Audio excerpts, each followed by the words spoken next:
نحمده ونصلي ونسلم على رسوله الكريم أما بعد فأعوذ بالله من الشيطان الرجيم بسم الله الرحمن الرحيم قال الله تبارك وتعالى في القرآن المجيد إن الذين آمنوا وعملوا الصالحات أولئك هم خير البرية صدق اللہ العظیم۔ قابل صد احترام علماء کرام، مشائخ اعظم، صاحبزادگان، معزز مہمانان گرامی، قائدین تحریک منہاج القرآن اور آج کی اس درس عرفان القرآن کی نشست میں موجود جملہ خواتین و حضرات، اللہ رب العزت کا لاکھ لاکھ شکر ہے کہ جس نے اپنی توفیق خاص اور حضور نبی اکرم صلی اللہ علیہ وآلہ وسلم کے نالان مبارک کے تصدق سے ہمیں رمضان المبارک کی ان پرنور ساعتوں میں حویلی لکھا کی سرزمین پر ایک مرتبہ پھر 5 روزہ دروس عرفان القرآن کی ان نشستوں کے انعقاد کی توفیق ہوئی، اور جس حسن نظم، خوبصورتی اور محبت اور ذوق و شوق کے ساتھ ان نشستوں کا اہتمام کیا جا رہا ہے، میں اس پر اس مسجد کی انتظامیہ کے جملہ اراکین کو، اہالیان حویلی لکھا کو اور بالخصوص تحریک منہاج القرآن اور اس کے جملہ فورمز کے جملہ قائدین کو، ذمہ داران کو، عہدیداران کو، رفقا کو دل کی گہرائیوں سے مبارکباد بھی پیش کرتا ہوں اور دعا گو ہوں کہ اللہ رب العزت آپ کی اس کاوش کو اپنی بارگاہ میں شرف قبولیت عطا فرمائے۔ آج کی یہ چوتھی درس قرآن کی نشست ہے جس کا عنوان ابھی آپ نے سماعت کیا، وہ ہے کامیابی کے بنیادی تقاضے۔ قرآن پاک کا اگر مطالعہ کیا جائے تو باری تعالیٰ نے بہت سے مقامات پر کامیابی کے مختلف تقاضوں کا ذکر کیا۔ کہیں مفلحون کے لفظ کے ساتھ کامیابی کے تقاضے بیان کیے ہیں، کہیں فائزون کے لفظ کے ساتھ کامیابی کے تقاضے بیان کیے ہیں، اور اس کے علاوہ بھی کئی اور اینگلز کے ساتھ باری تعالیٰ نے ان موضوعات کو قرآن پاک میں بیان کیا، اور ان تمام مقامات کو کسی ایک نشست کے اندر احاطہ گفتگو میں لانا یہ کسی صورت بھی ممکن نہیں۔ آج کی اس نشست میں نے 30ویں پارے کی ایک معروف سورت سورہ بینہ جس کا نمبر 98 ہے، اس کی سیکنڈ لاسٹ آیت کریمہ تلاوت کرنے کا شرف حاصل کیا،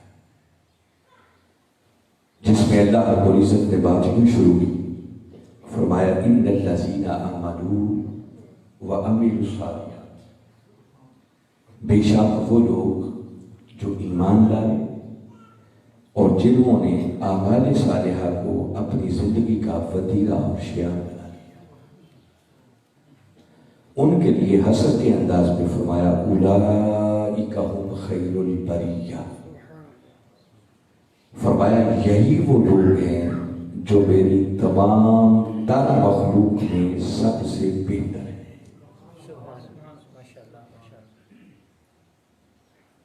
اور اگلی آیت میں فرمایا جزاؤہم عند ربہم جنات عدن، ایسے خوش نصیبوں کی جزا ہمیشہ رہنے کے لیے باغات ہیں، تجری من تحتہا الانہار، جن کے نیچے پھر نہریں رواں ہوں گی، خالدین فیہا ابدا، اور پھر وہ ہمیشہ ہمیشہ ان باغات میں رہیں گے۔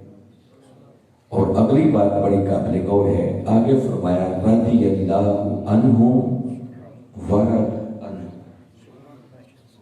فرمایا یہی وہ خوش نصیب ہیں کہ جن سے ان کا اللہ راضی ہو گیا اور وہ اپنے رب سے راضی۔ ذالک لمن خشی ربہ، اور فرمایا یہ سب کچھ اس کے لیے ہے جو اپنے رب سے خائف رہا، ڈرتا رہا۔ حاضرین مکرم، سادہ سی بات جس کی طرف میں آپ کی توجہ دلانا چاہ رہا ہوں کہ ذرا ایک لمحے کے لیے ٹھنڈے دل سے سوچیں کہ اگر کسی خوش نصیب کو یہ ڈگری میسر آ جائے کہ اس کا مولا اس سے راضی ہو گیا اور راضی ہو کر پھر مولا نے اس کو جزا وہ عطا کی کہ جس جزا کو پا کر پھر بندہ اپنے مولا سے راضی ہو،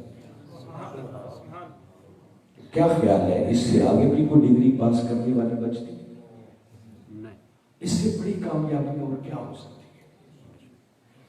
اور یہ کامیابی ان خوش نصیبوں کو ملے گی جو اپنے کردار کے اندر دو خوبیاں پیدا کر لیں۔ پہلی خوبی کہ وہ صاحبان ایمان بن جائیں، اور دوسری خوبی کہ ایمان کے ساتھ ساتھ پھر وہ اعمال صالحہ کو اپنی زندگی کا وتیرہ اور شعار بنا لیں۔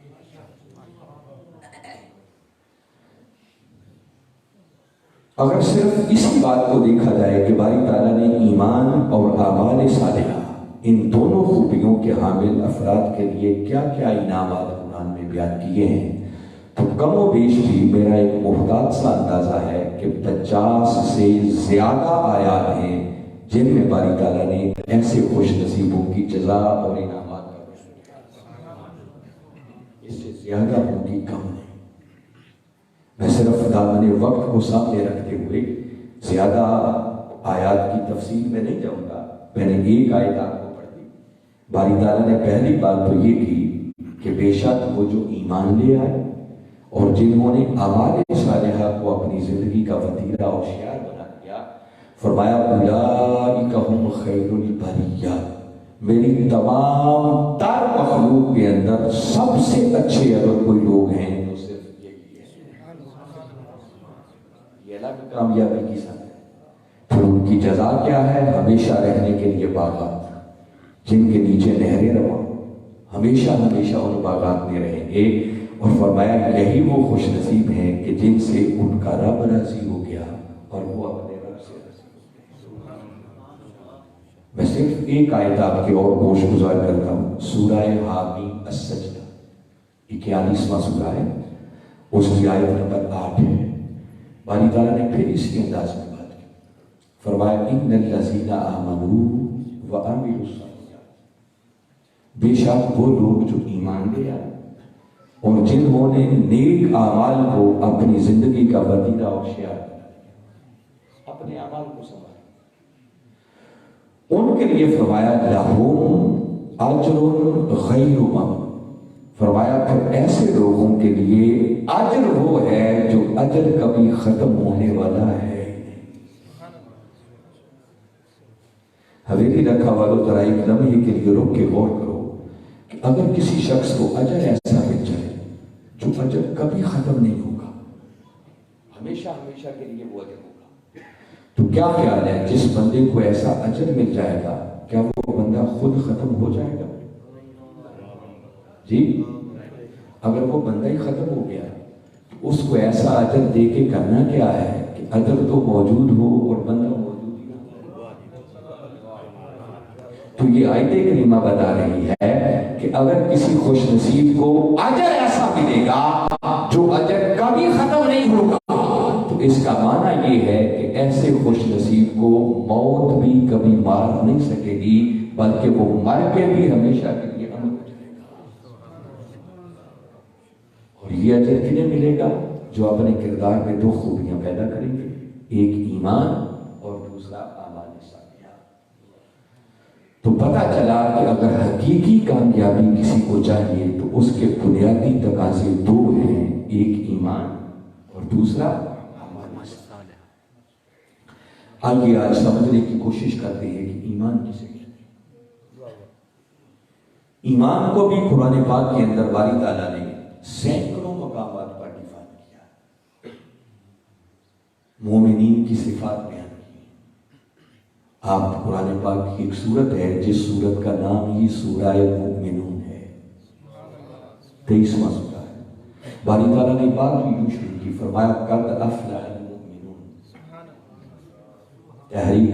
تحقیق فلاح پا گئے کامیابی حاصل کر گئے ایمان والے، اور آگے پھر ان ایمان والوں کی صفات بیان کرنا شروع کر دیں۔ اور میں بتاؤں درجنوں بیسوں مقامات آپ کو قرآن پاک میں ملیں گے جہاں باری تعالیٰ نے مومن کو اور ایمان کو ڈیفائن کیا۔ مگر میں آج کی اس نشست میں جس آیت کریمہ کی روشنی میں اس ایمان کو آپ تک پہنچانا چاہ رہا ہوں وہ سورہ حجرات قرآن پاک کا 49واں سورہ ہے اور اس کی آیت نمبر 15 ہے۔ باری تعالیٰ نے اس مقام پر ایک عجیب انداز میں ایمان کو ڈیفائن کیا۔ آیت کریمہ کے شروع میں بھی حسد ہے اور آیت کے اینڈ پر بھی حسد ہے۔ فرمایا انما المؤمنون، انما یہ کلمہ حسد ہے جس کا معنی ہے کہ باری تعالیٰ فرما رہے ہیں کہ مومن صرف یہی لوگ ہیں،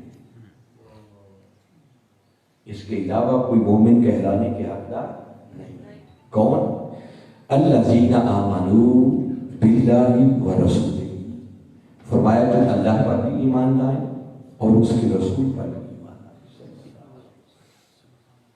اور ایسا ایمان لائے ثم لم یرتابوا کہ پھر اس ایمان میں شک کی دراڑ پیدا نہ ہونے دیں۔ اور اتنی بات کر کے آگے فرمایا وجاہدوا باموالہم وانفسہم فی سبیل اللہ، اور مومن بننے کے لیے اگلا تقاضا یہ ہے کہ پھر وہ اپنے مال اور اپنی جان سے اللہ کی راہ میں جہاد کرے۔ غور کریں، میں کوئی قصہ کہانی نہیں سنا رہا، اللہ کا قرآن سنا رہا ہوں اور باری طرح بتا رہے ہیں کہ مومن کون ہے۔ آگے کوئی لمبی چوڑی بات نہیں، فرمایا اللہ پر ایمان لائے، اس کے رسول صلی اللہ علیہ وسلم پر ایمان لائے، اور ایسا ایمان لائیں ثم لم یرتابوا کہ پھر اس ایمان میں شک کی دراڑ پیدا نہ ہونے دیں۔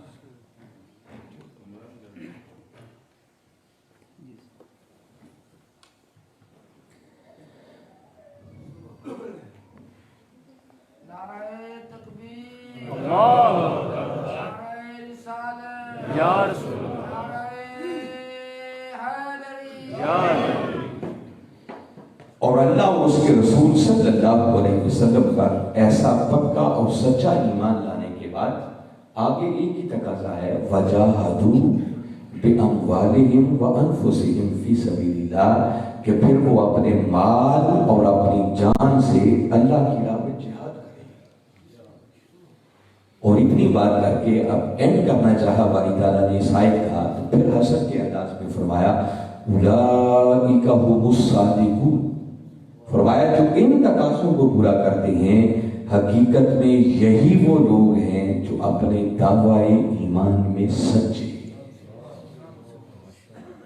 جو ان تقاضوں کو پورا نہیں کرتا، فرمایا وہ کروڑ مرتبہ کلمہ پڑھتا پھرے، اس کے ایمان کا بھی کوئی اعتبار نہیں۔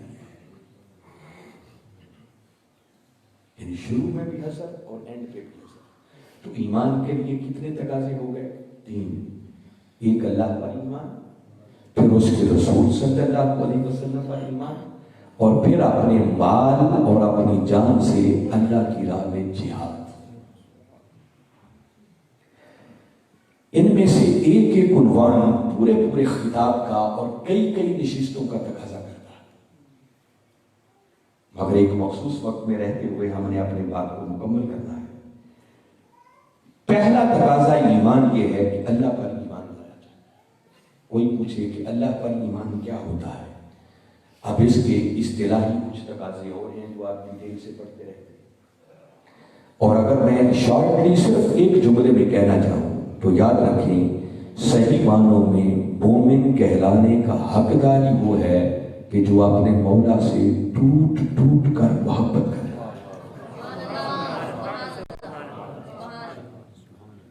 سمجھو اس پہلی شے کو،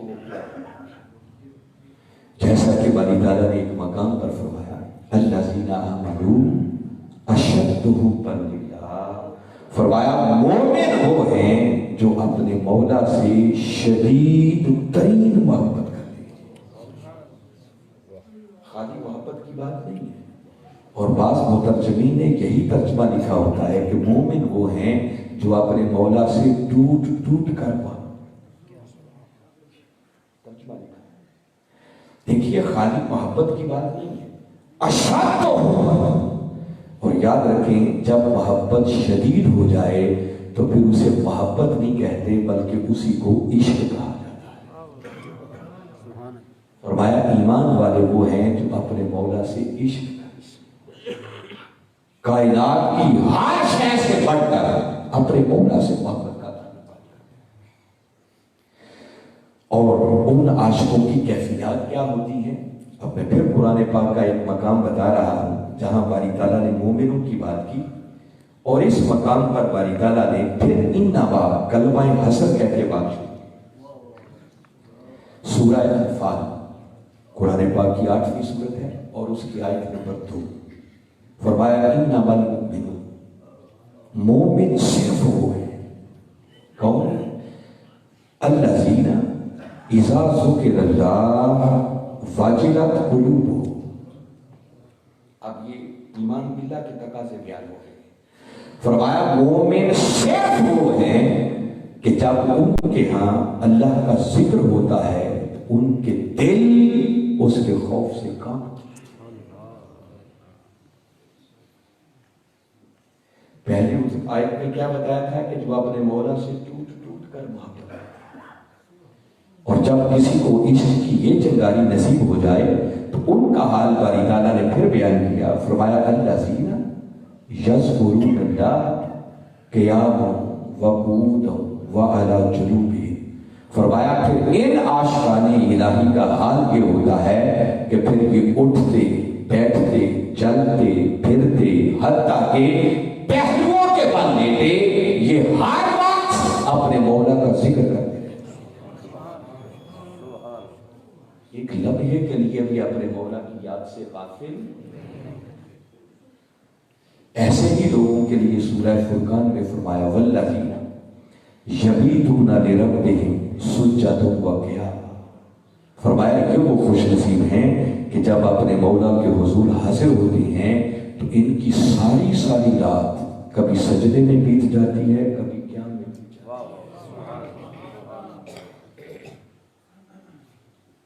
ہمیں تو امام صاحب اگر تھوڑی سی قرات لمبی کر دیں تو پچھلے لوگ تنگ پڑ جاتے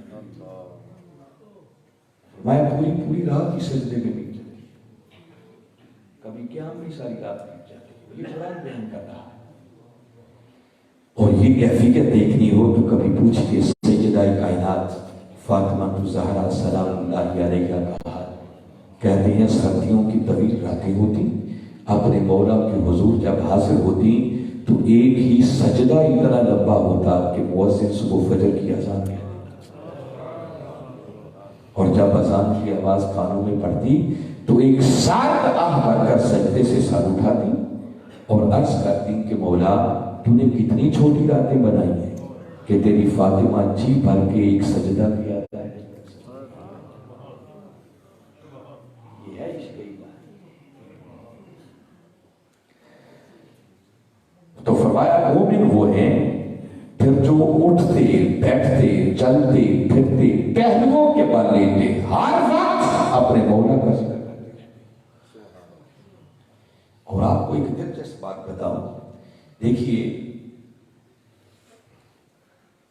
آج کی اس درس قرآن میں بھی دونوں طبقات ہیں، مرد بھی ہیں اور عورتیں بھی ہیں، اور ہم بسا اوقات مرد ہونے کی وجہ سے اپنے آپ کو بڑا اعلیٰ سمجھتے ہیں۔ آئیے آج قرآن کی روشنی میں بتاتا ہوں کہ اللہ کی نگاہ میں مرد کون ہوتا ہے۔ یہ مذکر ہونا مرد نہیں ہے، اللہ کے ہاں مردانگی کسی اور شے ہے۔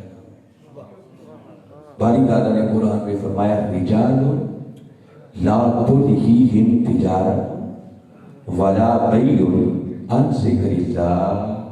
فرمایا مرد وہ ہیں کہ دنیا کی خرید و فروخت جنہیں اللہ کی یاد سے غافل نہ کرنے پائے، جو ہر وقت مولا کی یاد میں شاغل رہا۔ فرمایا وہ ہماری نگاہ میں حقیقی مرد ہے۔ اگر کوئی عورت ہو کر بھی ہر وقت اللہ کے ذکر میں مشغول رہی تو اللہ کی نگاہ میں وہ عورت ہو کر بھی مرد ہے، اور اگر کوئی بظاہر مرد ہو اللہ کی یاد سے غافل ہو گیا تو قرآن کہتا ہے وہ مرد ہونے کے باوجود بھی اللہ کی نگاہ میں مرد نہیں بلکہ عورت ہے۔ ہر وقت اس کے ذکر میں شامل ہے، دھیان اس طرف ہے۔ وہ جسے کہتے ہیں نا کہ ہاتھ کار بندے تے دل، یہ ہے ایمان کا تقاضا، کبھی دھیان اوپر سے نہ ہٹنے والا۔ اور پھر سورہ انفال جو میں پڑھ رہا تھا، فرمایا انما المؤمنون، مومن صرف وہ ہے کہ جب اللہ کا ذکر ہو تو ان کے دل کانپ اٹھتے۔ اب یہ تفصیل چاہتی ہیں کہ ایک ایک لفظ اور ایک ایک مقام جو ہے، میں صرف ترجمہ کر کے گزرتا جاؤں گا۔ اور آگے فرمایا وَإِذَا تُلِيَتْ عَلَيْهِمْ آيَاتُهُ زَادَتْهُمْ ایمانا، اور مومن وہ ہیں کہ جب ان پر اللہ کی آیات کی تلاوت ہوتی ہے تو ان کا ایمان پہلے سے بھی اور بڑھ جاتا ہے۔ اب آیات سن کر ایمان تو اسی کا بڑھے گا نا جس بیچارے کو پتہ بھی چلے کہ آیت میں بیان کیا ہوا، اور اگر خبر ہی نہ ہوئی کہ پڑھا کیا جا رہا ہے تو اس بیچارے کا ایمان کیا بڑھنا ہے۔ ہم تو قرآن پڑھتے اور سنتے ہیں صرف اللہ کے لیے، ثواب کے لیے، وہ بھی دل نہیں لگتا۔ مگر باری تعالیٰ بتا رہے ہیں کہ جو صحیح معنوں میں صاحبان ایمان ہے نا، جب وہ قرآن پڑھتے ہیں یا ان پر قرآن کی آیات کی تلاوت کی جاتی ہے تو ان کا حال یہ ہوتا ہے کہ جب قرآن کے اندر پھر میری جنتوں کا ذکر ہوتا ہے نا تو وہ خالی سنتے نہیں، پھر چشم تصور میں ان جنتوں کی سیر کرتے۔ اللہ کی نعمتوں کا ذکر ہوتا ہے، ان نعمتوں میں گم ہو جاتے ہیں، وہ مشاہدہ کر رہے ہوتے ہیں۔ اور بار بار جب قرآن کے اندر ایسی چیزوں کا ذکر آتا ہے تو سن کر ایمان بڑھتا چلا جاتا ہے۔ اچھا میرے مولا نے یہ وعدہ بھی کیا ہے، وہ یہ بھی عطا کرے گا، وہ یہ بھی عطا کرے گا۔ کاش اس قرآن سے ہمارا ٹوٹا ہوا ہو جائے، اور قرآن سے تعلق مضبوط کرنے کا رمضان سے بڑھ کر کوئی اور سہانا سما نہیں ہو سکتا۔ باری تعالیٰ نے اس مہینے کا تعارف اس قرآن کے ساتھ کروایا، فرمایا شہر رمضان الذی انزل فیہ القرآن، فرمایا یہ رمضان وہ مہینہ ہے جس مہینے کے اندر قرآن نازل کیا گیا۔ میں نے بتایا کہ یہ ایک ایک موضوع پوری گفتگو کا تقاضا کرتا ہے۔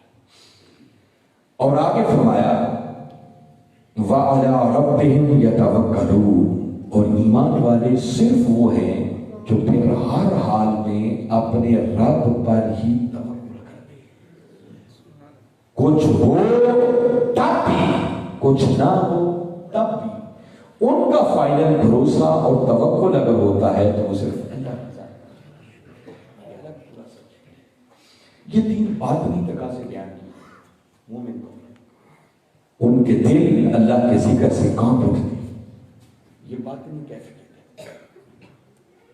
آیات کی تلاوت ہو تو ایمان پہلے سے بھی اور بڑھ جاتا ہے، یہ اندر کا حال ہے۔ اور اپنے رب پر ہی توکل کرتے ہیں، یہ بھی اندر کا حال ہے۔ باہر کسی کو نہیں معلوم ہو سکتا کہ اس کا اللہ پر توکل ہے یا نہیں۔ فرمایا اب اگر ان کی ظاہری کیفیت دیکھنا چاہو تو اگلی آیت میں فرمایا الذین یقیمون الصلاۃ، اگر بظاہر دیکھنا چاہو کہ یہ ایمان والے کون ہیں تو یہ وہ ہیں جو نماز قائم کرتے ہیں، وَمِمَّا رَزَقْنَاهُمْ يُنْفِقُونَ، اور ہمارے دیے ہوئے رزق میں سے خرچ کرتے ہیں۔ اتنی بات کر کے آگے باری تعالیٰ نے پھر حسد کے انداز میں فرمایا اولئک هم المؤمنون حقا، فرمایا حقیقت میں پکے اور سچے مومن اگر کوئی ہیں تو صرف اور صرف یہی لوگ ہیں۔ میں بتا رہا ہوں کہ مومن کون ہوتا ہے، ایمان کسے کہتے ہیں۔ تو پہلا تقاضا تھا ایمان باللہ، اور میں نے ایمان باللہ کے چند تقاضے صرف ترجمے کی حد تک کیا ہے۔ جب تک کوئی شخص ہر شے سے بڑھ کر اللہ سے محبت نہیں کرتا تو ایمان باللہ کے تقاضے پورے نہیں ہو سکتے۔ تو یہ کیفیات بیان کی۔ مگر اگلی بات یاد رکھیں، ایمان کا دوسرا تقاضا کیا تھا؟ اس کے رسول صلی اللہ علیہ وسلم کا ایمان تھا۔ جب اللہ کی محبت کا معنی ہے کہ اس سے ٹوٹ ٹوٹ کر محبت کی جائے، تو یاد رکھیں اللہ کی محبت کا سارے کا سارا انحصار وہ ہے ہی محبت مصطفیٰ صلی اللہ علیہ وسلم۔ وہ جو تین تقاضے بیان ہوئے نا، ان کا بڑا ربط ہے آپس میں۔ فرمایا قل محبوب اپنی میٹھی میٹھی زبان سے انہیں فرما دو، ان کنتم تحبون اللہ، لوگوں اگر اللہ سے محبت کرنا چاہتے ہو تو کیا کرو؟ فاتبعونی، آؤ پہلے مجھ مصطفیٰ کی اتباع کرو۔ فرمایا پہلے میری محبت اور میرے عشق کے چراغ اپنے سینوں میں روشن کہ جب تم میری اتباع کے دائرے میں آ جاؤ گے، میری ذات سے محبت اور عشق والا تعلق قائم کر لو گے، تو فرمایا یحببکم اللہ، پھر اللہ کے صرف محب نہیں رہو گے بلکہ اللہ خود تم سے محبت کرنا شروع کر دے گا۔ ایک سٹیپ اور آگے بڑھ جاؤ۔ اب یہ جو محبت رسول اور عشق رسول کی بات ہو رہی ہے، اس کو اگر سمجھنا ہو تو بالکل اسی نہج پر، جیسے میں نے پہلے ایک بات کی ہے نا، ان نماز سے باری تعالیٰ نے شروع کی بات، اسی طرح سورہ نور قرآن پاک کا 24واں سورہ ہے اور اس کی آیت نمبر ہے 62۔ باری تعالیٰ نے اپنے رسول پر ایمان لانے کے تقاضے بھی انہی کلمات کے ساتھ بات شروع کر کے دیا۔ اب یہ بڑا ایمان افروز مقام ہے، کم سنا ہوگا۔ باری تعالیٰ نے بات بھی اسی طرح شروع کی، انما المؤمنون۔ پورے قرآن کے اندر کل 4 مقامات ہیں جہاں باری تعالیٰ نے اس طرح بات کی ہے، انما المؤمنون، اور یہ تیسرا مقام اب میں پڑھ کے سنا رہا۔ فرمایا مومن صرف وہ لوگ ہیں، کون؟ الذین آمنوا باللہ ورسولہ، فرمایا جو اللہ پر بھی ایمان لائے اور اس کے رسول صلی اللہ علیہ وسلم پر بھی ایمان لائے۔ اتنی بات کر کے اگلی بڑی خاص بات ہے، آگے فرمایا وَإِذَا كَانُوا مَعَهُ عَلَىٰ أَمْرٍ جَامِعٍ لَمْ يَذْهَبُوا حَتَّىٰ يَسْتَأْذِنُوا۔ فرمایا مومن بننے کے لیے صرف اتنا ہی کافی نہیں ہے کہ زبان سے آپ نے کہہ دیا کہ میں اللہ کو بھی مانتا ہوں، اس کے رسول کو بھی مانتا ہوں۔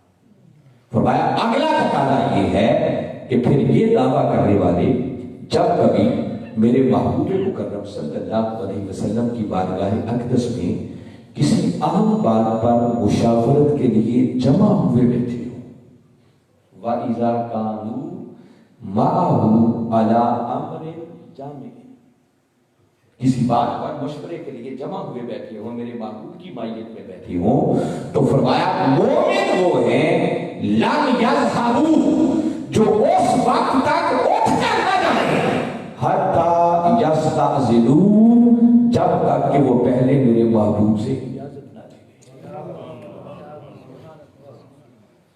دیکھیے ایک عجیب بات کی ہے باری تعالیٰ، پھر کہہ رہا ہوں کوئی قصہ کہانی اللہ کا کلام۔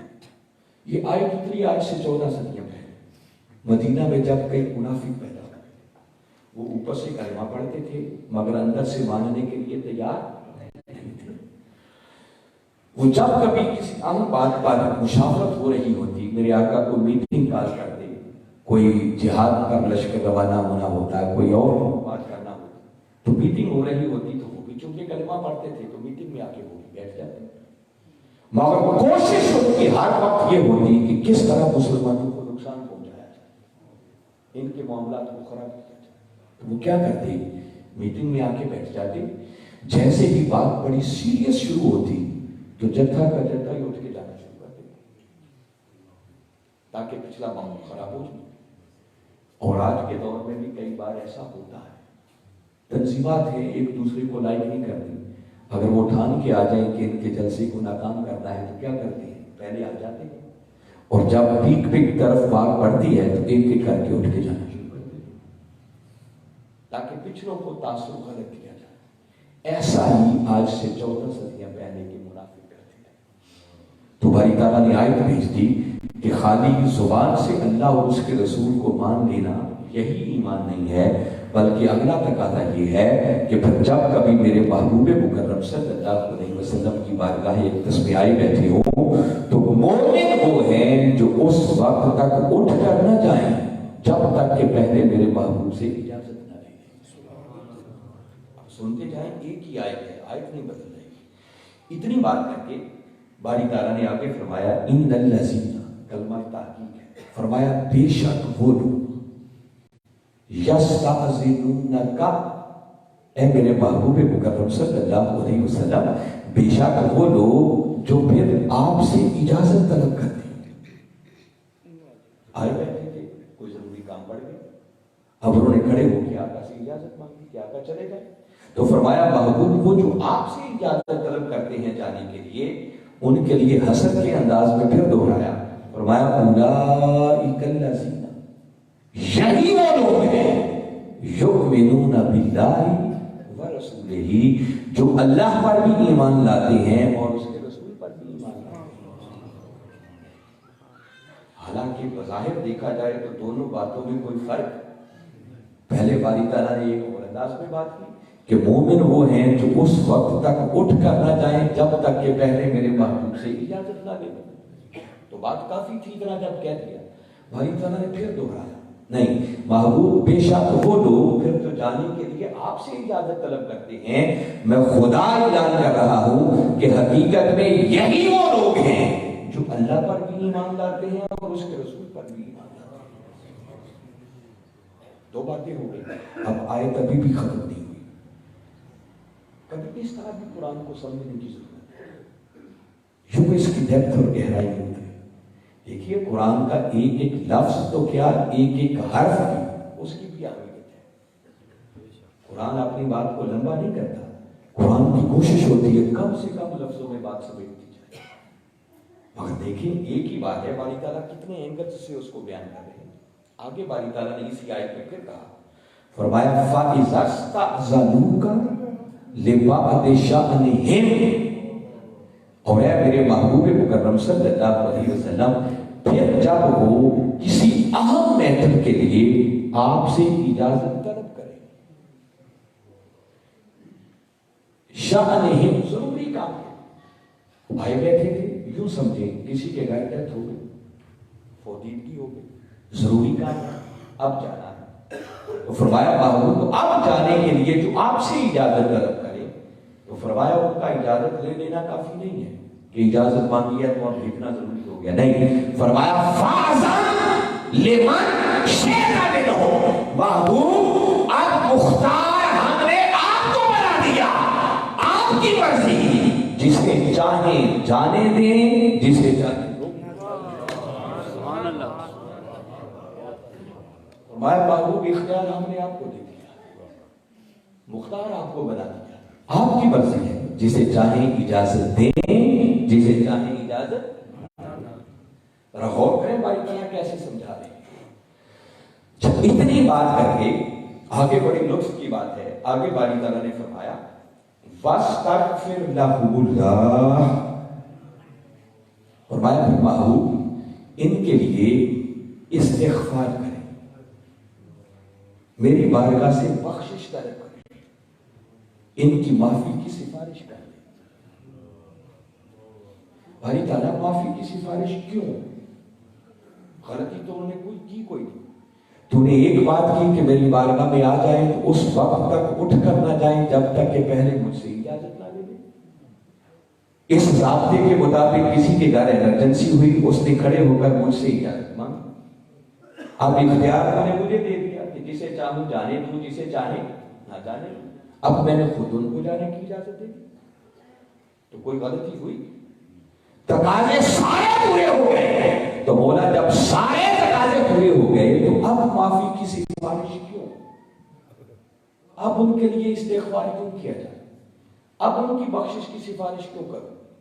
باری تعالیٰ سمجھانا چاہتے ہیں محبوب بے شک سارے تقاضے پورے ہو گئے، مگر میری غیرت کو یہ بھی گوارا نہیں کہ محبوب جب آپ تیری بارگاہ میں گئے تھے تو کوئی مارتا تھا تو مار جاتا، مگر تیری بارگاہ سے بڑھ کر ضروری کام تو کوئی نہیں تھا۔ انہوں نے جانے کا سوچ بھی کیسے پورے ہو گئے، مگر کہیں ایسا نہ ہو کہ ان کے اس طرح جانے پر بھی میرا عذاب بڑھ اٹھے اور میرا عذاب ان کو اپنی گرفت لے لے۔ محبوب پھر تو ان کے لیے معافی کی سفارش کر دے، ان کے لیے استغفار کر دے۔ کیوں؟ ان اللہ غفور رحیم، کہ محبوب جب تیرے لب ہل جائیں گے نا تو اللہ انہیں معاف بھی کر دے گا اور ان پر رحمتوں کے بادل بھی نہیں جائیں گے۔ یہ ایمان کے تقاضے ہیں۔ بات تو ہوئی 14 صدیاں پہلے، واقعہ ہوا، منافقوں نے کوئی ایسی حرکت کی، باری تعالیٰ نے قرآن کی آیتیں بھیج دی، مگر اب اس کو اسی واقعے تک تو نہیں رکھا جائے گا، قرآن تو قیامت تک کے لیے۔ اور دیکھنا یہ ہے اب یہ آیت ہمیں کیا سبق دیتی ہے، وہ ایمان کا تقاضا سمجھانا چاہ رہا ہوں جو بارگاہ رسالت سے ریلیٹ ہے، کہ اللہ پر بھی ایمان لاؤ اور اس کے رسول پر بھی ایمان لاؤ۔ تو رسول پر ایمان لانے کا معنی یہ ہے کہ باری تعالیٰ اس آیت کے ذریعے سمجھا رہے ہیں کہ لوگوں اگر صحیح معنوں میں ایمان چاہتے ہو، مومن بننا چاہتے ہو، تو کوئی مومن کہلانے کا حقدار تب بنتا ہے جب پہلے وہ خود کو میرے مصطفیٰ کی بارگاہ کے ادب میں فنا کر دے۔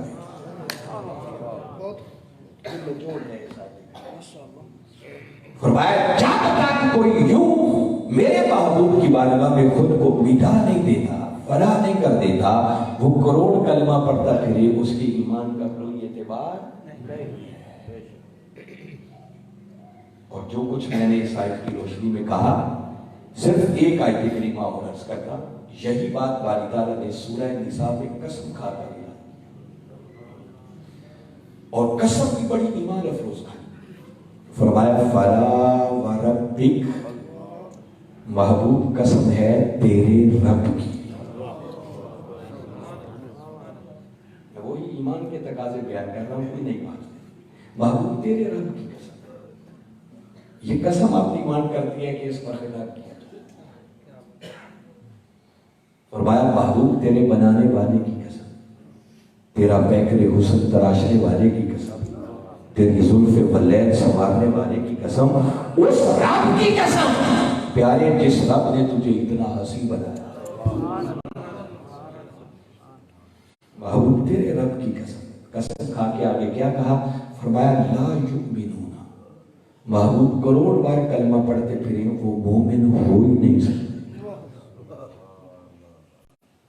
اب یہ اللہ بیان کرتا ہے، محبوب تیرے رب کی قسم وہ مومن نہیں ہو سکتے تب تک حتی یحکموکا فیما شجر بینہم، اس وقت تک مومن نہیں ہو سکتے جب تک کہ وہ پہلے اپنے تمام تر معاملات کے اندر تجھے اپنا حاکم تسلیم نہ کر دے۔ ابھی حاکم صاحب آقا کی حاکمیت کی بات کر رہے تھے، بہت خوبصورت شعر پڑھا ہے۔ فرمایا محبوب تیرے رب کی قسم وہ مومن نہیں ہو سکتے جب تک کہ پہلے اپنے تمام تر معاملات کے اندر تجھے اپنا حاکم تسلیم نہ کر دے۔ اٹھنے میں، بیٹھنے میں، چلنے میں، پھرنے میں، سونے میں، جاگنے میں، لین دین میں، ڈیلنگ میں، اللہ سے تعلق میں، بندوں سے تعلق میں، زندگی کے ہر معاملے، جب تک تمہیں حاکم تسلیم نہ کر لے۔ اب یہ کام کرنا ہے تو آقا اس پر کیا فرماتے ہیں؟ آقا کا حکم کیا ہے؟ وہ جو کہا تھا نا کہ اگر اللہ سے محبت کرنا چاہتے ہو تو آؤ میری اتباع۔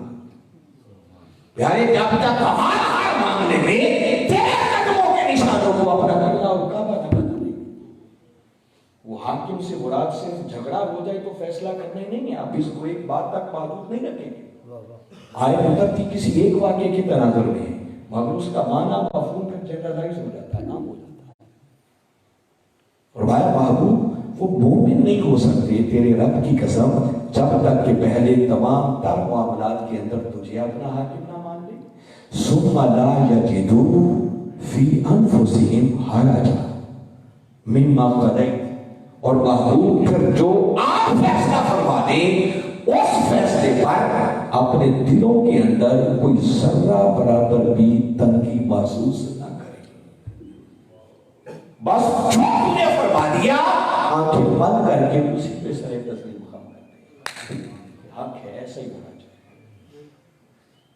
اور یہیں پر بھی اکتفا نہیں کیا، فرمایا وَيُسَلِّمُوا تَسْلِيمًا، اور محبوب تیرے حکم کے سامنے پھر اپنے سر کو یوں جھکا دیں جیسے سر جھکانے کا حق ہوتا ہے۔ فرمایا پیارے اگر یہ کیفیت ہے تو وہ مومن ہے، ورنہ تیرے رب کی قسم وہ کروڑ مرتبہ کلمہ پڑھتے پھریں، ان کے ایمان کا بھی کوئی اعتبار نہیں۔ اب اسی آیت کے ساتھ جوڑ لیں تو معنی ایک ہی نکلا کہ قبری والے آقا صلی اللہ علیہ وسلم پر ایمان لانے کا معنی یہ ہے کہ بندہ خود کو بارگاہ مصطفیٰ کے ادب میں فنا کر دے۔ اور صحابہ کرام کی ہسٹری اور تاریخ اس ادب میں فنائیت سے بھری ہوئی ہے۔ وہ امامت کے مصلی پر کھڑے ہوتے، میرے آقا تشریف لے آتے، ابو بکر جیسی ہستیاں امامت کے مصلی چھوڑ دیتے۔ مولا کائنات علی شیر خدا رضی اللہ تعالیٰ اپنی اسد جیسی نواز کو بھی آقا کے ادب پر قربان کر دیتے۔ پاؤں اجدہا کے منہ میں ہوتا مگر آقا کے ادب کی خاطر اپنی جان کی بھی پرواہ نہ کرتے کہ آقا کی بارگاہ کے ادب میں فرما۔ حجر اسود کو چومنے کا وقت آتا رک جاتے، حجر اسود سے مخاطب ہو کر کہتے عمر فاروق جیسے حجر اسود جانتا ہوں تو بھی پتھر جیسا ہی پتھر ہے، ہم تو پتھروں کو چھوڑ دیں گے مگر تجھے پھر بھی چومتے ہیں، اس لیے نہیں چومتے کہ جنت سے آ جائے۔ فرمایا عمر اس لیے چومتا ہے کہ میں نے آقا کو دیکھا، چونکہ ان کے لب لگ گئے تو میں تو مصطفیٰ کے لبوں کو چومتا۔ ادب سیکھنا ہو تو سیدنا عثمان غنی رضی اللہ تعالیٰ عنہ سے سیکھو۔ صلح حدیبیہ کے وقت آقا نے جب نمائندہ بنا کر بھیجا تھا، 6 سال بیت گئے تھے، اللہ کے گھر کا کبھی طواف نہیں کیا تھا، کافروں نے انکار کر دیا، عثمان اس مرتبہ بھی تمہارے نبی کو مکہ میں آنے کی اجازت نہیں دیں گے۔ پلٹنے لگے تو چونکہ بچپن کے ساتھی تھے، وہیں بڑے بڑے جوان ہوئے تھے، ایک دوسرے کو جانتے تھے، تو کافر کہنے لگے عثمان تمہارے نبی کو تو اجازت نہیں ہے، تم آئے کھڑے ہو، کعبہ نظروں کے سامنے ہے، جاؤ اگر تم طواف کرنا چاہو تو کر لو۔ قربان جائے عثمان کی ایمانی غیرت پر۔ اب اللہ کے گھر کا طواف کرنا عبادت ہے، اللہ نے منع نہیں کیا تھا کہ میرے محبوب نہ ہوں وہ اکیلے نہیں کر سکتے، نہیں۔ عثمان غنی فرمانے لگے کہ کافروں تم نے اتنا ہی لالچی سمجھ لیا کہ جس آقا نے اس در کا راستہ بتایا تو ان کو تو آنے نہ دو اور خالی مجھے کہو کہ میں طواف کر لوں۔ فرمایا عثمان طواف تب کرے گا جب یار آگے آگے ہوگا، عثمان پیچھے عثمان طواف نہیں کر سکتا۔ یہ ادب ہے۔ زندگی کے تمام تر معاملات، کتنے لوگ تھے جن کا یہ حال تھا، انہوں نے کئی بار زندگی بار کوئی کام نہیں کیا، کیوں؟ معلوم نہیں تھا کہ آقا نے یہ کیسے کیا، کہیں بے ادبی نہ ہو جائے۔ اس طرح اپنے معاملات میں خود کو حاکم تسلیم کر لیں۔ اللہ پر ایمان، پھر اس کے رسول صلی اللہ علیہ وسلم پر ایمان۔ دوبارہ سورہ حجرات کی اسی آیت کریمہ کی طرف آ جائے۔ میں بتا رہا ہوں کہ یہ ایک ایک عنوان جو ہے نا کہ گھنٹوں خطاب کا گفتگو کا تقاضا کرتا ہے۔ اب معلوم نہیں ہے آپ کے پاس کتنا وقت ہوگا، مگر آگے بڑی اہم بات ہے جس پر اصل میں فوکس کرنا چاہ رہا ہوں۔ آگے باری تعالیٰ نے سورہ حجرات کی اس آیت میں فرمایا کہ مومن وہ ہیں، صرف وہ ہیں جو اللہ پر بھی ایمان لائے، اس کے رسول صلی اللہ علیہ وسلم پر بھی ایمان لائے، ایسا ایمان جس میں شک کی ڈراہٹ پیدا نہ ہو، اور آگے فرمایا وَجَاهَدُوا بِأَمْوَالِهِمْ وَأَنفُسِهِمْ فِي سَبِيلِ اللَّهِ، کہ پھر وہ اپنے مال اور اپنی جان سے اللہ کی راہ میں جہاد کریں۔ دینی تقاضے ایمان کے بیان میں ان کو حفظ کر لو، اپنے من میں اتار لو۔ اللہ پر ایمان، اس کے رسول صلی اللہ علیہ وسلم پر ایمان، اور پھر اپنے مال اور اپنی جان سے اللہ کی راہ میں جہاد۔ سوال پیدا ہوتا ہے کہ جہاد کیا ہوتا ہے؟ جب بندہ جہاد کا لفظ سنتا ہے نا تو اس کا ذہن فوراً اس طرف جاتا ہے کہ شاید اس کا معنی یہ ہے کہ گن پکڑ لیں، میدان جنگ میں جائیں اور دشمنوں سے لڑائی کریں۔ اگر صرف یہی مفہوم لے لیا جائے تو شاید اس بات کی نوبت تو ہر کلمہ پڑھنے والے کی زندگی میں آتی ہے۔ بے شک جہاد کے وسیع تر مفہوم میں کسی نہ کسی جگہ پر یہ بات بھی ایڈجسٹ کرنی پڑے گی، نکالا نہیں جا سکتا، مگر سب کچھ یہی نہیں ہے، اس سے مراد کچھ آگے بھی ہوگا۔ یاد رکھیں جہاد کا لفظ نکلا ہے جہد سے۔ جہاد کا معنی ہوتا ہے جد و جہد کرنا، تگ و دو کرنا، کوشش کرنا، ایفرٹ کرنا، محنت کرنا۔ اور باری تعالیٰ فرما رہے ہیں کہ مومن وہ ہیں جو اللہ اور اس کے رسول صلی اللہ علیہ وسلم پر ایمان لانے کے بعد پھر اپنے مال اور اپنی جان سے اللہ کی راہ میں جد و جہد کریں، تگ و دو کریں، ایفرٹ کریں، کوشش کریں۔ مگر سوال پیدا ہوتا ہے کہ فار وٹ، وہ جد و جہد کس مقصد کی؟ یہ بنیادی چیز ہے جو آپ تک پہنچانا چاہ رہا۔ اگر وقت تھوڑا زیادہ ہو جائے تو میں توقع کرتا ہوں کہ آپ توجہ سے سنیں گے۔ یہ وہ باتیں ہیں جن باتوں کو بالعموم اپنی گفتگو میں علماء ٹچ ہی نہیں کرتے۔ یہ ہماری گفتگو کا موضوع نہیں بنتی یہ چیزیں جو آپ قیام کرنے لگا، تو اس کو توجہ سے سنیں۔ اگر یہ بات من میں اتر جائے تو ہو سکتا ہے زندگی کی راہیں کچھ اور سیدھی ہو جائے۔ سوال پیدا ہوتا ہے کہ وہ جد و جہد کس مقصد کی؟ پہلے کتنی ہستیوں پر ایمان لانا تھا؟ 2 پر، اللہ پر ایمان اور اس کے رسول پر ایمان۔ اب یہ جو اللہ اور اس کے رسول صلی اللہ علیہ وسلم 2 ہستیاں ہیں نا، اب ان دونوں سے ریلیٹڈ ایک بات آپ کو بتایا ہے، اور وہ بات اللہ کا منشا ہے اور مقصد بعثت مصطفیٰ ہے۔ منشا خدا ہے اور مقصد بعثت مصطفیٰ ہے۔ فرمایا بندہ اور اس کے رسول پر ایمان لے آئے ہو تو اب سنو اس ایمان کا تقاضا کیا ہے، کرنا کیا ہے۔ آپ اس مقصد کے لیے تم نے جد و جہد کرنی ہے، تگ و دو کرنی ہے جو اللہ کا منشا ہے اور جس مقصد کے لیے اللہ نے اپنے رسول کو مبعوث کیا ہے۔ وہ منشا کیا ہے؟ 3 مقامات پر باری تعالیٰ نے یہ بات کی۔ فرمایا هو الذی ارسل رسولہ بالہدی ودین الحق لیظہرہ علی الدین۔ فرمایا اللہ وہ ہے جس نے اپنے رسول مکرم صلی اللہ علیہ وسلم کو ہدایت اور دین حق کے ساتھ بھیجا۔ کتنی چیزوں کے ساتھ بھیجا گیا؟ کتنی چیزیں ہیں؟ 2۔ فرمایا ایک میں نے اپنی بارگاہ سے اپنے محبوب کو ہدایت کے ساتھ بھیجا اور دوسرا انہیں دین حق عطا کر کے بھیجا۔ کیوں بھیجا؟ لیظہرہ علی الدین کلہ، تاکہ میرا یہ رسول میری طرف سے ملنے والی اس ہدایت کی روشنی میں اس دین حق کو دنیا کے سب باطل نظاموں پر غالب کر دے۔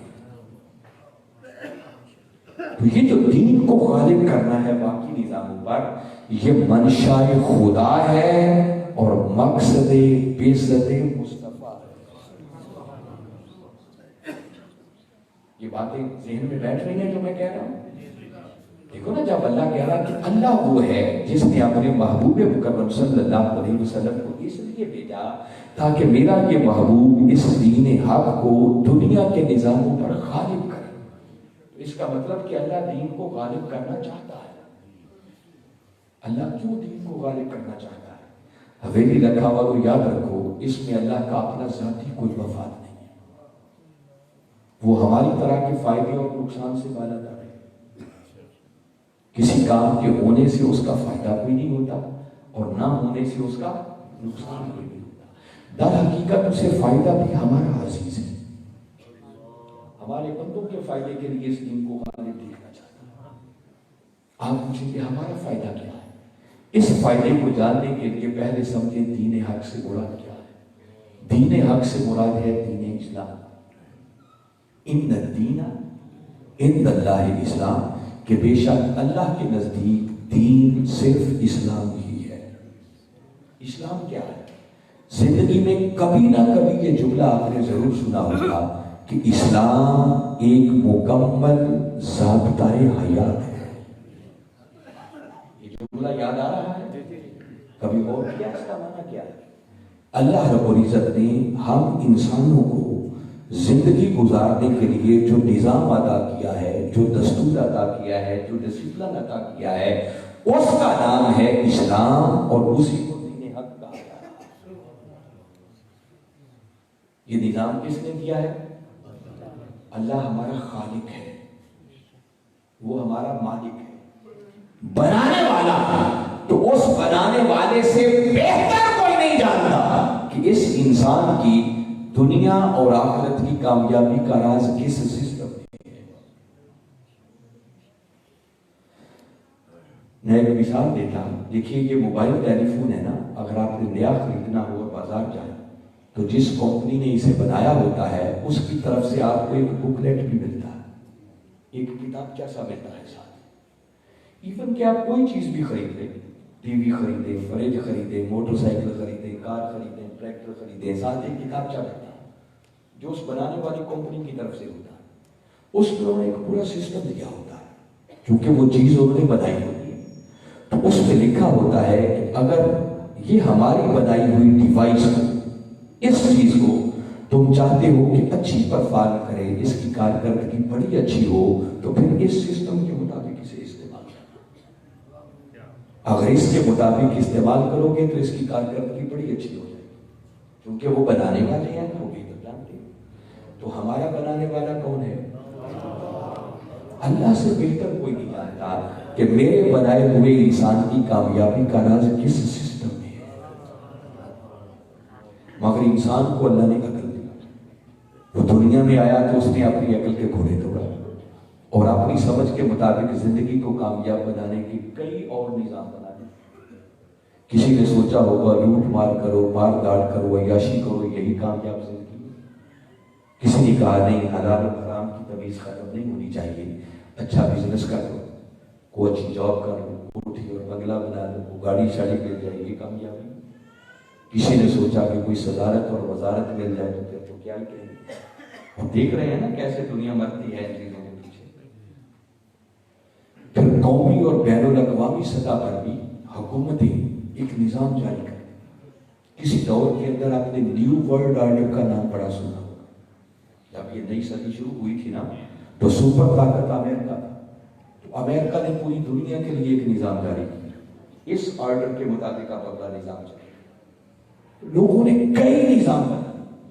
باری تعالیٰ نے اپنے محبوب مکرم صلی اللہ علیہ وسلم کو بھیجا کہ محبوب تمہیں بھیج رہا ہوں، آپ جائیں اور میرے دیے ہوئے اس دین حق کو دنیا کے سب باطل نظاموں پر غالب کر دیں.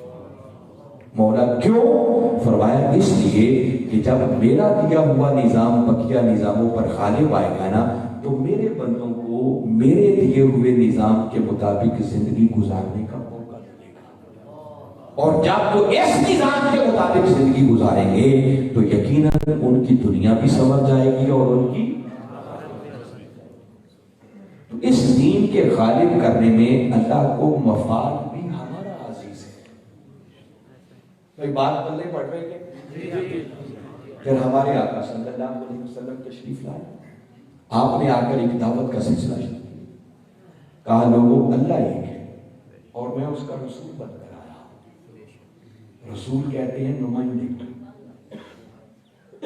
دیکھیے ایمان بھی دو ہی چیزوں پر تھا، ایک اللہ پر ایمان اور دوسرا باری تعالیٰ نے نہیں کہا کہ محمد صلی اللہ علیہ وسلم پر ایمان. ایمان کس پہ لانا ہے؟ رسول پر. وما محمد الا رسول.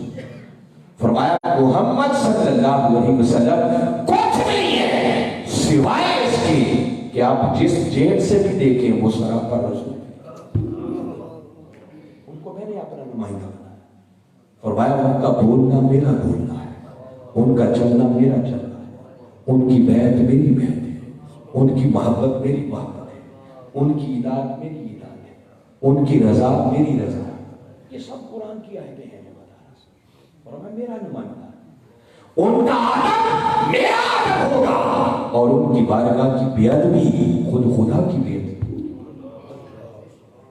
اور میں نے ان کو اپنا نمائندہ بنا بھیجا کس لیے ہے کہ محبوب اب اس دین کو غالب کرنا ہے. تو آقا نے دعوت شروع کی. پھر غور سے سونے میں چند باتیں کہہ رہا ہوں, کسی اور بات کو پیش نظر رکھتے ہوئے بڑے یعنی دلوں سے ہر چیز کو نکال کر کلیئر ہو کر میری بات کو سنیں. میں ڈائریکٹ جو اللہ نے فہم مجھے عطا کیا ہے وقت کے مجدد حضور شیخ الاسلام کے قدموں میں بیٹھنے سے جو کچھ ملا ہے وہ آپ تک آج پہنچانے کی کوشش کریں. جب ہمارے آقا صلی اللہ علیہ وسلم نے دعوت شروع کی کہ لوگوں آؤ اللہ ایک ہے, میں اس کا نمائندہ بن کر آیا, وہ اللہ نے اس مقصد کے لیے بھیجا ہے, آؤ میری دعوت کو قبول کر لو, کلمہ پڑھ لو, دائرہ اسلام میں داخل ہو جاؤ. جب آپ نے اس دعوت کا آغاز کیا تو آپ کی دعوت سے ایک تحریک شروع ہوئی. کیا شروع ہوئی؟ اگر ہم اس تحریک کو نام دینا چاہیں تو اس تحریک کا نام کیا ہوگا؟ اللہ نے بھیجا کس لیے تھا کہ دین غالب آئے. تو اس دین کا نام ایک ہی بنتا ہے کہ وہ غلبہ دین حق کی تحریک تھی. کیا تھی؟ اور آپ کی دعوت پر جو خوش نصیب کلمہ پڑھ رہے تھے, دعوت قبول کر رہے تھے, دائرہ اسلام میں داخل ہو رہے تھے, صحابہ کرام رضوان اللہ علیہم اجمعین, اگر ان کو کوئی ٹائٹل دیا جائے کہ وہ کون تھے تو یہ وہ خوش نصیب تھے جو کلمہ پڑھ کے اس دین حق کے غلبہ کے لیے اٹھنے والی تحریک کو جوائن کر رہے تھے. کوئی باتیں سمجھ میں آ رہی ہیں؟ میں بہت آسان کر کے آپ تک پہنچا رہا, آپ کو خطابت کے زیر و بم میں نہیں الجھا رہا. میں چاہتا ہوں بات آپ کے من تک اترے.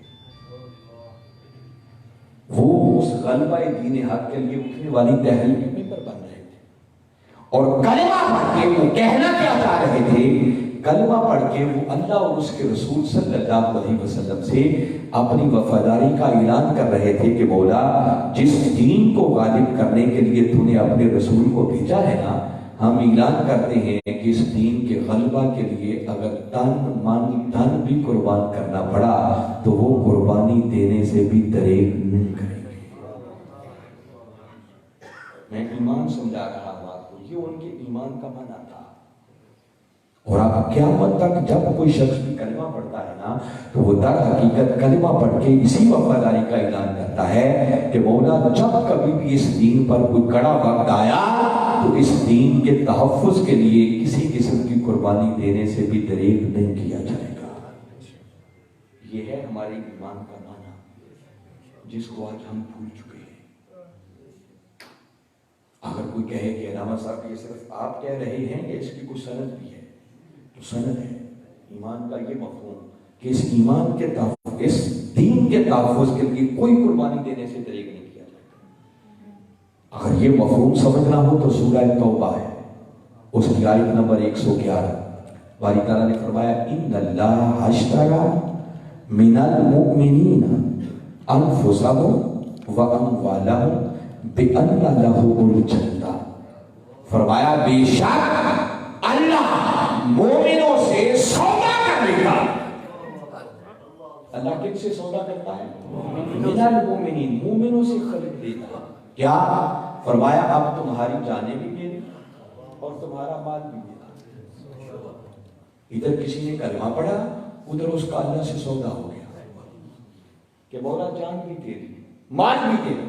اچھا اللہ نے وہ جان اور مال لے کے کیا کرنا ہے؟ وہ ڈیکوریٹ کر کے سجا کے تو نہیں کرنا.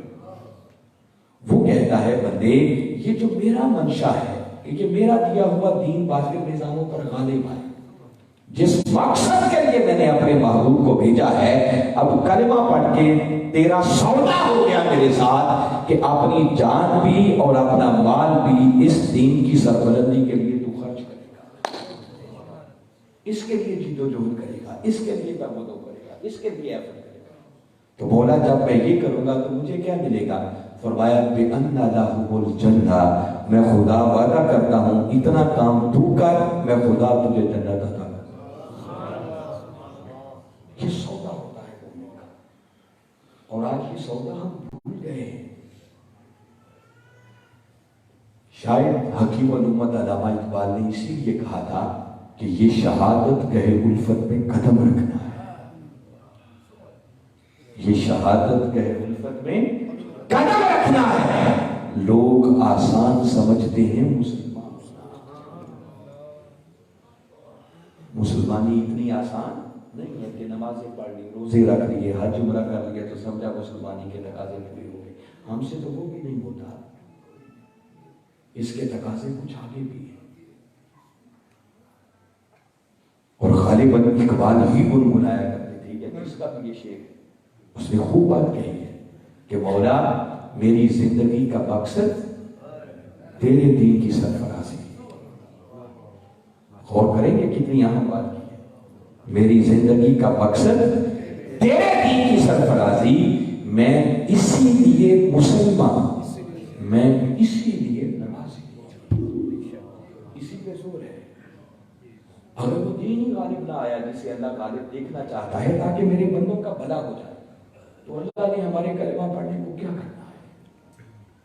میں وہ ایمان کا مفہوم بتا رہا ہوں جو کامیابی کا پہلا تقاضا ہے. میرے آقا تشریف لائے، تحریک شروع ہوئی، صحابہ کرام کارکن بنے، قربانیوں کی تاریخ رکھ، اور انہوں نے اپنی جانیں اور مال پیش کرنے سے ڈرے. پوری ہسٹری سامنے ہمیں تفصیل میں نہیں جانا. اور بالآخر 8 ہجری میں میرے آقا صلی اللہ علیہ وسلم فاتحانہ شان سے مکہ کی سرزمین میں داخل ہوئے، اور وہ دین غالب آ گیا جس دین کو غالب کرنے کے لیے اللہ نے بھیجا تھا.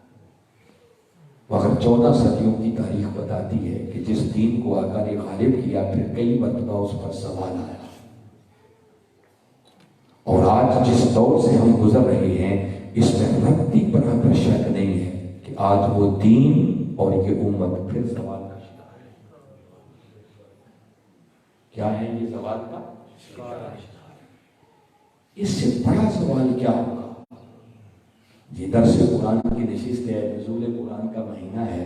ذرا ہم سوچ رہے ہیں نا بحثیت امت جائزہ لیں کہ یہ قرآن جو اللہ نے ہمارے لیے آسمانوں سے نازل کیا ہے، ہم ایک آزاد اسلامی ریاست میں رہتے ہیں، مگر ہم میں سے کتنے ہیں جن کو صحیح ڈھنگ کے ساتھ یہ کتاب پڑھنا آتی ہے؟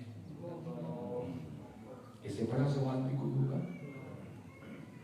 اور جن کو پڑھنا آ جاتا ہے پھر سوچے ان میں سے وہ کتنے بچتے ہیں کہ جو پڑھیں تو ان کو سمجھ بھی آتی ہے کہ اس کتاب کے اندر لکھا کیا ہے.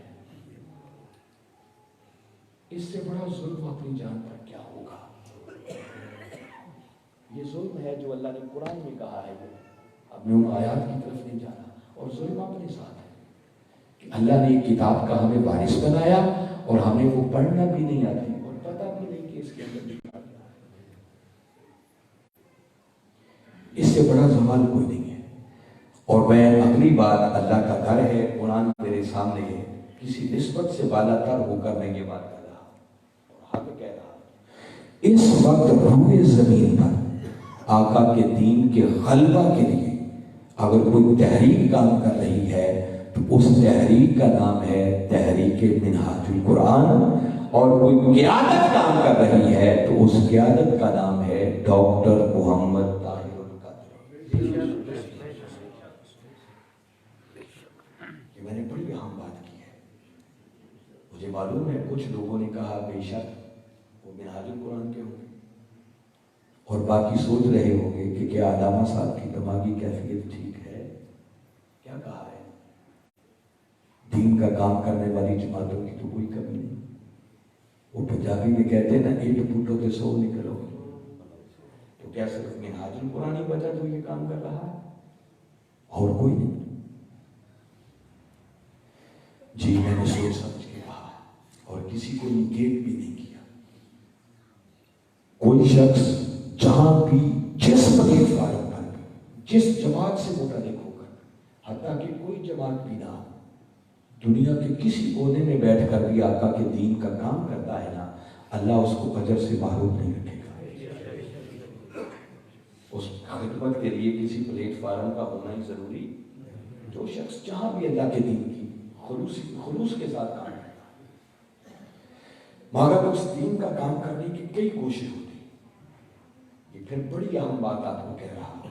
مثلا دیکھیں نا، کئی لوگوں کا شوق ہوتا ہے وہ مسجدیں بڑی بنواتے ہیں، کئی لوگ مدرسے بڑے بنواتے ہیں، کئی لوگ یتیم بچیوں کی شادیاں بڑی کرواتے ہیں، کئی لوگ بھوکوں کو کھانا کھلاتے ہیں، ہر روز دسترخوان کھولتے ہیں، سینکڑوں ہزاروں لوگ کھانا کھا کے جاتے ہیں۔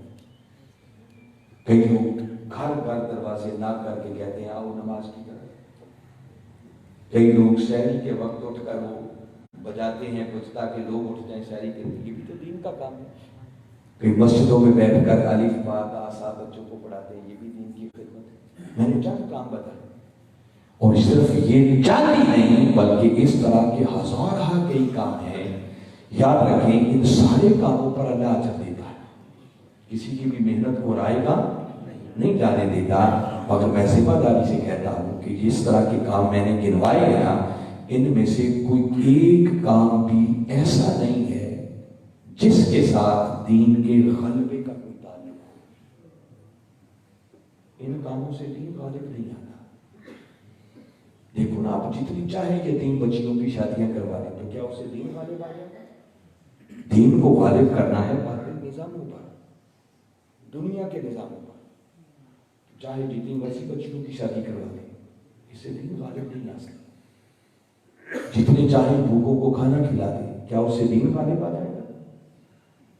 جتنے چاہے لوگوں کو نماز کی طرف کھینچ کھینچ کے لیتے آئیں، کیا اسے دین غالب آ جائے گا؟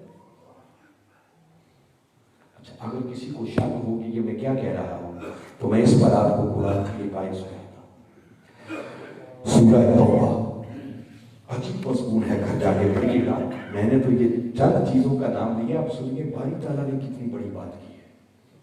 فرمایا اجعلتم سقایۃ الحاج و عمارۃ المسجد الحرام کمن آمن باللہ والیوم الآخر وجاہد فی سبیل اللہ۔ فرمایا لوگوں، کیا تم نے حاجیوں کو پانی پلانے، اب سوچ عام لوگوں کی بات نہیں ہو رہی کہ کسی کا روزہ افطار کرو، کن کو پانی پلانے؟ حاجیوں کو پانی پلانے، اور مسجد حرام کی آبادی اور مرمت کے کام۔ دنیا کی عام مسجد کی بات بھی نہیں ہو رہی، حاجیوں کو پانی پلانے کا کام اور اللہ کا گھر مسجد حرام، اس کی آبادی کہ وہ آباد ہو جائے، وہ عظیم بن جائے، شان و شوکت والی بن جائے۔ فرمایا کیا تم نے ان کاموں کو اس بندے کے کام کی مانند بنا دیا جو اللہ پر ایمان لایا، یوم آخرت پر ایمان لایا، وجاہد فی سبیل اللہ، اور پھر اس نے ایمان کے بعد اللہ کی راہ میں جہاد کیا۔ اتنی بات کر کے فرمایا لا یستوون عند اللہ، یہ کبھی اللہ کی بارگاہ میں برابر نہیں ہو سکتے۔ مسجدیں تعمیر کروانا، مدرسے بنوانا، یتیموں کی شادیاں کروا دینا، ان کو کھانا کھلانا، یہ اجر ہے، ایک ہی ہے، مگر اللہ کے دین کے غلبہ کے لیے محنت کرنا، یہ کام اس محنت کے برابر کبھی نہیں ہو سکتے۔ میں نے قرآن کی شرح دے دی، آگے آیتیں بڑی پڑھی ہیں، مزید آگے تفصیل میں آگے۔ فرمایا وہ جس نے کلمہ پڑھنے کے بعد جہاد کیا، دین کے غلبہ کے لیے محنت کی، اس کے لیے اسی آیت میں فرمایا، اگلی آیت ہے، فرمایا الذین آمنوا وہاجروا وجاہدوا فی سبیل اللہ باموالہم وانفسہم اعظم درجۃ عند اللہ۔ یہ جہاد کرنے والے، دین کے غلبہ کے لیے محنت کرنے والے، یہ وہ خوش نصیب ہیں کہ جن کے لیے اللہ کے ہاں بڑے بلند درجات ہیں۔ وَأُولَٰئِكَ هُمُ الْفَائِزُونَ، اور حقیقت میں کامیابی سے ہمکنار ہونے والے۔ نعرہ تکبیر، اللہ اکبر، نعرہ رسالت، یا رسول اللہ، نعرہ حیدری، یا علی۔ میں نے قرآن کی آیت پڑھی ہے، گھر جا کے پڑھیے گا۔ اللہ نے چھوٹے چھوٹے کاموں کا نام نہیں ہے، فرمایا حاجیوں کو پانی پلانا، ذرا اندازہ کرو یہ چھوٹا کام ہے، اور مسجد حرام کی آبادی، اس کی تعمیر کا کام، فرمایا اس کام کو کیا تم نے ان کے برابر سمجھ لیا جو اللہ کی راہ میں جہاد کرتے ہیں؟ فرمایا یہ کبھی برابر نہیں ہو سکتے۔ جہاد کرنے والے، دین کے غلبہ کے لیے کوشاں رہنے والے، یہ وہ لوگ ہیں جن کے اللہ کے ہاں بڑے اونچے درجات ہیں۔ ان کو کیا کیا ملے گا اگلی آیت میں پھر تفصیل سے بیان کیا. تو میں نے بتایا کہ یہ جو کام ہے نا، ان کام یہ عام جو ہم کرتے ہیں اللہ اجر دے گا، کوئی کام بھی رائے گا نہیں جائے گا، اللہ اجر اور ثواب دے گا، مگر ان کاموں کے ذریعے دین غالب نہیں آتا. آپ پوچھیں گے دین غالب کیسے آتا ہے؟ دین کے غلبہ کے لیے ایک فکر چاہیے، ایک سوچ چاہیے، ایک تھاٹ چاہیے، اس کے لیے ایک منظم پلاننگ چاہیے، اور اس پلاننگ کے مطابق ایک مسلسل جدوجہد جس کو اللہ جہاد کا نام دیتا ہے، توجہ، محنت، کوشش، ایفرٹ چاہیے. تب جا کر آپ سوچ سکتے ہیں کہ اس محنت کے نتیجے میں ممکن ہے دین کے غالب آنے کے بھی کوئی چانسز اور امکانات دکھتے ہیں.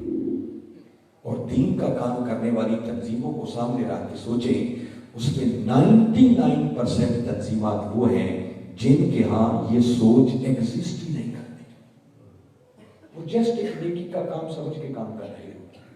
اور میں نے بتایا اللہ ان کو اجر عطا کرے گا، ان کی محنت رائے گا نہیں جائے گی. میری باتیں سمجھ آ رہی ہیں؟ میں بڑی کھڑی کھڑی باتیں بتا رہا ہوں. تنظیموں کے ہاں، جماعتوں کے ہاں یہ فکر ہی نہیں ہوتی، صرف نیکی کا کام سمجھ کے وہ ایک کام کرتے اور اللہ ان کو اجر دے گا. تو حاضرین مکرم، باقی جو میں نے 1% کی گنجائش رکھی ہے اس کے مطابق اگر کوئی ایسی تنظیم، کوئی جماعت ملے جو اس دور کے اندر بھی دین کے غلبے کی بات کر رہی ہو، جہاد کی بات کر رہی ہو، انقلاب کی بات کر رہی ہو، تو میں ان کی قیادتوں کو سامنے رکھتے ہوئے آپ کو ایک دعوت فکر دے رہا. کبھی انالیسس کریں، جائزہ لیا کریں. اللہ نے عقل دی ہے، دماغ دیا ہے، شعور دیا ہے، اس لیے کہ سوچو، غور کرو. آپ کبھی ایسی قیادتوں کا جائزہ لیں کہ یہ بندہ جو بڑے انقلاب کے نعرے لگا رہا ہے، دین کے غلبہ کی بات کر رہا ہے، دنیا کے نظاموں پر دین کو غالب کرنا ہے، اس بیچارے کو دنیا کے حالات کا ویژن اور ادراک کتنا ہے؟ وہ شاید اپنے گلی محلے سے بھی کبھی باہر نہ نکلا. اس کے پاس اس دین کو غالب کرنے کے لیے سوچ کیا ہے، فکر کیا ہے، اس کے لیے منظم پلاننگ کتنی ہے، اس کے پاس اس کے لیے وسائل کتنے کے ہیں. اب تک زندگی کے اندر اس نے اس مقصد کے لیے کیا کارہائے نمایاں انجام دی ہے.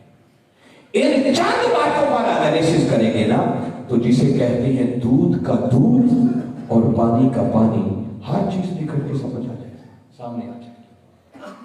بہت سے ایسے نعرے لگانے والے وہ ہیں جو حادثاتی طور پہ لیڈر بن گئے. انہوں نے اپنے ماحول کے اندر یہ نعرہ سنا، کہا نعرہ بڑا اچھا ہے، تم بھی یہی لگا دو. مگر خالی نعرے لگانے سے بات نہیں بنتی. اور میں جس ہستی کی بات کر رہا ہوں، جس کو دنیا ڈاکٹر محمد طاہر القادری کے نام سے یاد کرتی ہے، وہ کوئی حادثاتی لیڈر نہیں ہے. اللہ نے ان کو پیدا اس مقصد کے لیے کیا. ڈاکٹر طاہر القادری ابھی پیدا بھی نہیں ہوا تھا کہ ان کی ولادت سے بھی قبل ان کے والد گرامی حضرت ڈاکٹر فرید الدین قادری رحمۃ اللہ تعالی علیہ نے اللہ کے گھر میں مقام ملتزم پر کھڑے ہو کر خانہ کعبہ کے غلاف کو تھام کر اللہ کی بارگاہ میں دعا کی تھی کہ مولا ایک ایسا بیٹا عطا کر جو تیرے دین کی ایسی خدمت کرے کہ دین کا جھنڈا پوری دنیا پہ لہرائے. یہ دعا قبول ہوئی اور خود کملی والے آقا صلی اللہ علیہ وسلم نے بشارت دی تھی کہ فرید الدین مبارک ہو، اللہ تمہیں بیٹا عطا کرے گا، اس کا نام بھی طاہر رکھنا. اور کیا کیا کرم نوازیاں ہیں، یہ ایک الگ پورا چل رہا ہے. ڈاکٹر طاہر القادری اپنی پرائمری اسکول میں پڑھتا تھا. میں جھنگ پہ رہا ہوں، وہاں کے وہ لوگ جو قبلہ حضور کے بچپن کے ساتھیوں سے ملاقات کا شرف ملے گی اور میں نے اپنے کاموں سے سوچا. وہ کہتے ہیں طاہر القادری اپنی پرائمری جماعتیں میں پڑھتا تھا تو اپنے گھر کے باہر ایک پتھر پہ چڑھ جاتا، قریب محلے کے بچوں کو اکٹھا کر لیتا اور اس عمر میں بھی انقلابی خطاب کر کے ایک ہی جملہ کہتا تھا کہ میں اپنے آقا کے دین کی ایسی خدمت کروں گا کہ دین کا جھنڈا پوری دنیا پہ لہرائے گا. 1973 میں انہوں نے ایک ڈائری لکھی جب منہاج القرآن کا بھی کوئی وجود نہیں تھا، ابھی اسٹوڈنٹ تھے، پنجاب یونیورسٹی میں پڑھتے تھے. انقلاب کا پورا نقشہ کھینچا ہے کہ میں اس دین کے غلبہ کے لیے ایک تحریک چلاؤں گا۔ شروع میں لوگوں کو میری بات سمجھ میں نہیں آئے گی، لوگ میرا ٹھٹھا کریں گے، مذاق اڑائیں گے، بڑی بڑی رکاوٹیں آئیں گی میرے راستے میں، مگر دنیا کی کوئی طاقت میرے اٹھتے ہوئے قدموں کو روک نہیں سکے گی۔ قربانیوں کی ایک تاریخ رقم ہوگی، اور انشاءاللہ وہ وقت آئے گا جب اس دھرتی پر مصطفی انقلاب کا سویرا طلوع ہوگا۔ مصطفی معاشرے کا کیا عمل میں آئے گا؟ جو آپ نے کل کی گفتگو میں مصطفی معاشرہ کیا ہوتا ہے وہ سنا۔ یہ آپ نے، میں بتا رہا ہوں کہ 1973 میں لکھا۔ ہم جامعہ اسلامیہ میں نازل قرآن میں پڑھتے تھے، یہ اس کے اواخر کی بات ہے، جب پاکستان کے باہر کسی جگہ بھی تحریک کا کوئی نظم نہیں تھا، کوئی مرکز نہیں تھا، کوئی تنظیمی نیٹ ورک نہیں بنا تھا۔ تو آپ اس وقت جب اپنے طلباء سے بات کرتے نا، ہم اس وقت پڑھتے تھے ابھی، تو کبھی ہمیں مخاطب کر کے کہتے بیٹے دھیان سے پڑھا کرو، ایک وقت آئے گا میں نے آپ سے بڑے بڑے کام لینے، اور اس وقت فرماتے کہ بیٹے آپ میں سے کسی کو میں امریکہ میں لیڈر بنا کے بھیجوں گا، کسی کو لندن میں ڈائریکٹر بنا کے بھیجوں گا، کسی کو فرانس میں بھیجوں گا، کسی کو جرمنی بھیجوں گا، کسی کو اسپین بھیجوں گا، کسی کو ڈنمارک بھیجوں گا۔ یہ باتیں آپ فرماتے ہیں، اور آپ ان کی باتیں سن کے ایک دوسرے کے چہروں کو تکتے کہ کیا ہماری شکلیں اس قابل ہیں کہ صفوں میں بیٹھ کے پڑھنے والے امریکہ، UK اور فرانس میں ڈائریکٹر بن کے جائیں گے؟ اس وقت سمجھ نہیں آتی تھی، مگر آج وقت نے ثابت کیا ہے کہ 100 سے زیادہ ممالک کے اندر عظیم الشان نیٹ ورک اور ایسے ادارے اور مراکز ہیں کہ UK کے بریڈ فورڈ شہر کے اندر 5 ایکڑ کی سرزمین پر ہمارا مرکز ہے، جہاں 1 انچ بھی پاؤنڈز میں ملتی ہے۔ کتنی جگہ ہے؟ 5 ایکڑ۔ شہرت کا سب سے بڑا مرکز ہے۔ لندن کا ہمارا مرکز سینما ہال تھا جسے خرید کر اسلامک سینٹر بنایا۔ کینیڈا میں سکھوں کا گردوارا تھا جسے اسلامک سینٹر بنایا۔ UK ایک ملک کے اندر 1.5 درجن سے زیادہ مراکز ہیں عزیز، ایک ملک میں کئی مراکز ہیں، اور ان کے سینکڑوں شاگرد وہاں پر ایز اے ڈائریکٹر خدمات کرتے ہیں، آقا کے دین کے نمائندے بن کے کام کرتے ہیں۔ اور مجھ جیسا نکما سا آدمی جو نہ 3 میں ہے نہ 13 میں ہے، جوتوں میں بیٹھنے کے قابل نہیں، میں صرف اس بندے کی بات کی خاطر بتا رہا ہوں۔ 35 ممالک تو میں خود منہاج القرآن کے پلیٹ فارم سے وزٹ کر چکا ہوں، یہ ہم کو دیکھی باتیں آپ کو بتا رہا ہوں۔ وہ بندہ جو کہتا ہے وقت اسے ثابت کرتا ہے۔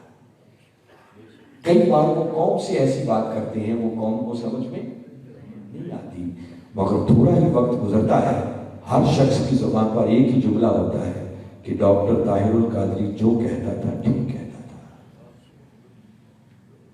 اور لوگوں میں آپ کو بتانا چاہ رہا ہوں، میری باتیں آپ کے من میں اتارو، اچانک کسی دن آپ کی سماعتیں یہ سنیں کہ اللہ نے اس پردے کے اندر کی قیادت میں اس دھرتی پر انقلاب کا سویرا بھی طلوع کر دیا۔ انقلاب یہ ہو جانا ہے، میں بتا۔ خوش نصیب وہ ہوں گے جو آقا کے دین کے غلبہ کے لیے، اس دین کے غلبہ کے لیے اٹھنے والی تحریک کے دست و بازو بن کر اس میں کچھ اپنا رول پلے کر جائیں گے، اپنا کردار ادا کر جائیں گے۔ نہ ایسی تنظیمیں محتاج ہوتی ہیں، نہ ایسی قیادتیں محتاج ہوتی ہیں، نہ اللہ محتاج ہوتا ہے، نہ اس کا رسول محتاج ہوتا ہے۔ اللہ ان چیزوں سے بڑا بے نیاز ہے، وہ ان کاموں کے لیے بندوں کا محتاج نہیں ہے۔ وہ موقع دیتا ہے کہ کوئی کر لے گا تو اپنی دنیا بھی سنوارے گا، آخرت بھی سنوارے گا۔ اور یہ جد و جہد دین کے غلبہ کے لیے یاد رکھیں، یہ صرف نیک عمل نہیں ہے، اللہ نے اس جد و جہد کو ایمان کا حصہ بنایا ہے۔ کیا بنایا ہے؟ ایمان کا۔ جہاں سے میں نے بات شروع کی تھی وہاں کامیابی کے 2 تقاضے تھے، ایک ایمان اور دوسرا اعمال صالحہ۔ یاد رکھیں کہ نمازیں پڑھنا، روزے رکھنا، حج کرنا، عمرے کرنا، زکاتیں دینا، والدین کی خدمت، جو بھی آپ نیک اعمال کرتے ہیں نا، یہ ہیں اعمال صالحہ۔ مگر دین کے غلبہ کے لیے جد و جہد، محنت اور ایفرٹ، یہ عمل صالح تو ہیں، مگر اللہ نے اس سے بڑھ کر اسے ایمان کا حصہ بنایا ہے۔ کیا بنایا ہے اسے ایمان کا؟ اس لیے کہا وجاہدوا باموالہم وانفسہم فی سبیل اللہ۔ میں صرف ایک آیت پڑھ کے بات ختم کرتا ہوں۔ آپ نے ہزاروں مرتبہ یہ آیت سنی ہو، کبھی غور کریں، پھر یہی تینوں چیزیں آپ کو ملیں۔ سورہ توبہ ہے، فرمایا قل ان کان آباؤکم وابناؤکم واخوانکم وازواجکم وعشیرتکم واموال اقترفتموها وتجارة تخشون کسادها ومساکن ترضونها احب الیکم من اللہ ورسولہ، اور آگے فرمایا وجہاد فی سبیل اللہ۔ پوری دنیا کے مقابلے میں چیزیں تین ہی ہیں۔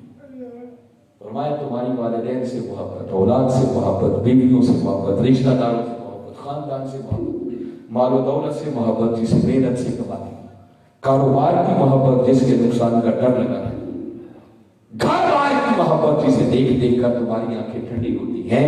فرمایا اگر یہ محبت ہے، اللہ کی محبت، اس کے رسول کی محبت، اور پھر دین کے غلبہ کے لیے جہاد کی محبت، جد و جہد کی محبت، اس پر قائم آ گئے تو فرمایا انتظار کرو، پھر تم پر اللہ کا عذاب کا وقت۔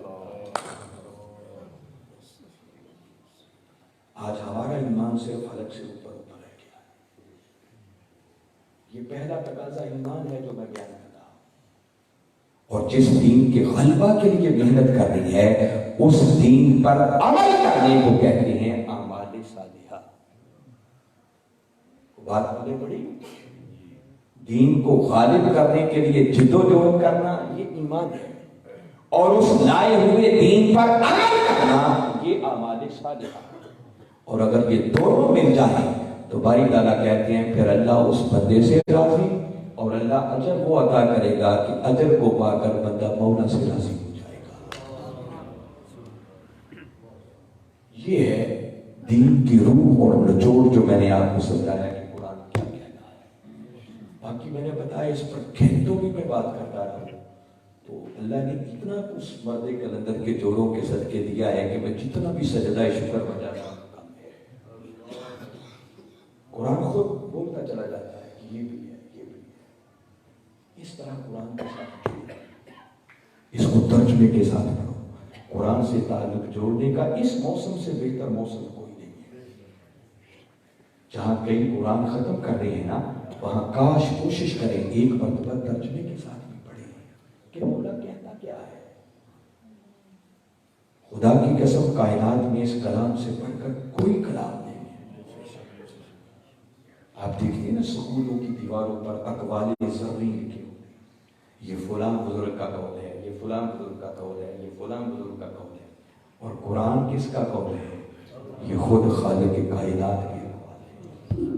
کوئی اس سے بڑے بھی اقوال ذرعی ہو سکتے ہیں؟ بدقسمتی کی آجی سے حد دور ہو گئی۔ وہ معزز تھے زمانے میں مسلمان ہو کر، اور ہم خار ہوئے تارک قرآن۔ قرآن کو ترک کیا، ذلت و رسوائی ہمارا بنا دیا۔ اس رمضان میں کم از کم قرآن سے جڑ جاؤ، اس فکر کو سمجھو، اور اپنے ایمان کی تکمیل کے لیے اپنے اوپن کر رہا ہوں، مت جڑے میں نہاتی قرآن کے ساتھ، مگر آنکھیں کھول کے دیکھیں کہ دین کے غلبہ کے لیے کون کام کر رہا ہے، کون سی تحریک ہے، کون سی تنظیم ہے اس کاز کے لیے کام کر رہی ہے، اور کیا دیانتدارانہ کر رہی ہے، ان کے پاس صلاحیت کتنی ہے، فکر کیا ہے، سوچ کیا ہے۔ پھر جو نظر آئے اس مقصد کے لیے کام کرتا ہوا، پھر دیر نہیں کریں اس کے ساتھ جڑ جائیں، کیونکہ دین کے غلبے کا کام تنہا ہے کہ نہیں ہو سکتا۔